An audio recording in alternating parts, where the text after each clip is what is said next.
नमस्कार मित्रांनो, आज आपण आपल्या यूट्यूब चॅनलवर बघणार आहोत कॉर्नब्रेड. कॉर्नब्रेड कशी बनवायची.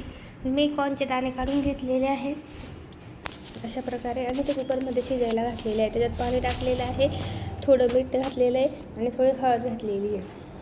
कुकर आपण लावून देणार आहोत आणि त्यानंतर मी इकडं बारीक टमॅटो, कांदा आणि कोथिंबीर हे बारीक चिरून घेतलेलं आहे.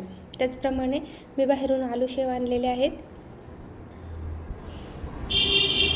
आणि चाट मसाला आणलेला आहे.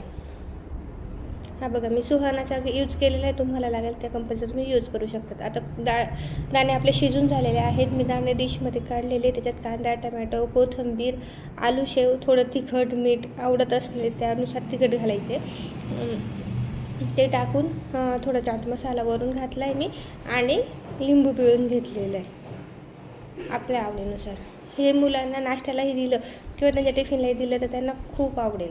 असा हा खूप छान नाश्ता आहे. आवडल्यास लाईक, शेअर, सबस्क्राईब नक्की करा. थँक्यू.